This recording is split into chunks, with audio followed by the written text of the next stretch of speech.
বিয়ে বাড়ি থেকে বাড়ি ফেরার পথে মর্মান্তিক পথ দুর্ঘটনায় মৃত্যু হলো এক যুবকের। ঘটনায় শোকের ছায়া পরিবার সহ এলাকা জুড়ে। গত সোমবার রাতে ঘটনাটি ঘটেছে দক্ষিণ দিনাজপুর জেলার কুসুমন্ডি থানার রামপুর এলাকায়। ঘটনার পরে রবিবার মৃতদেহ উদ্ধার করে ময়নাতদন্তের জন্য বালুরঘাট সদর হাসপাতালে পাঠিয়ে পুরো ঘটনার তদন্ত শুরু করেছে গঙ্গারামপুর ও কুসুমন্ডি থানার পুলিশ। পুলিশি সূত্রে খবর, মৃত যুবকের নাম গৌরব মণ্ডল, বয়স 18। বাড়ি গঙ্গারামপুর থানার শুকদেবপুর পুটিমারি এলাকায়। পরিবার সূত্রে খবর, গত সোমবার রাতে কুসুমন্ডি থানার রামপুর এলাকা থেকে বৌভাত খেয়ে মোটর বাইকে চেপে বাড়ি ফিরছিল গৌরব মণ্ডল ও তার কাকা মিলন মণ্ডল। সেই সময় কুসুমন্ডি থানার রামপুর এলাকায় অপর দিক থেকে আসা একটি বুলেরোর সাথে মুখোমুখি সংঘর্ষ হয় মোটর বাইকে। ঘটনায় মাথায় চোট পেয়ে গুরুতর আহত হয় গৌরব মণ্ডল। ঘটনার পরে তাকে উদ্ধার করে নিয়ে আসা হয় গঙ্গারামপুর সুপার স্পেশালিটি হাসপাতালে।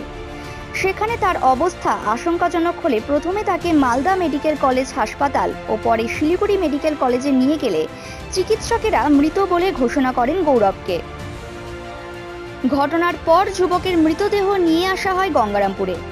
এদিন মৃতদেহ উদ্ধার করে ময়নাতদন্তের জন্য বালুরঘাট সদর হাসপাতালে পাঠিয়ে পুরো ঘটনার তদন্ত শুরু করেছে গঙ্গারামপুর থানার পুলিশ।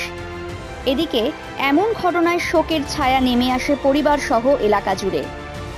এ বিষয়ে মৃত যুবকের আত্মীয়রা জানিয়েছেন, তো আমরা বৌভাত খেতে গেলাম। কোথায় গিয়েছিলেন আপনি? রামপুর কুসুমুন্ডি থানা রামপুর, হ্যাঁ, ওটা টুনটুনি পাড়া বলে।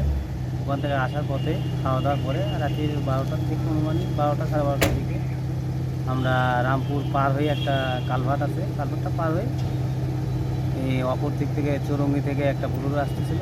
বুলুরু আসার পথে আমরা বেকরমে ওরা লাইটের ফোকাসিং দিয়ে আমরা তো অন্ধকারে দেখতে পাইনি, আমরা লাগে গেছি।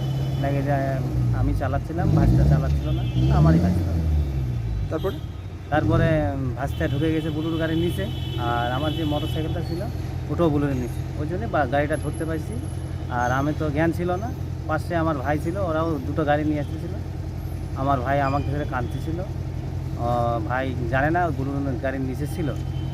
থাকার পরে আমার ভাই, আমার যখন জ্ঞান ফিরে, তখন আমি বললাম আমার ভাইটাটা কোথায়। আমার ভাই বলল, না আমি তো আর দেখিনি। গঙ্গারামপুর থেকে পাপাই রয়ের রিপোর্ট, দৈনন্দিন।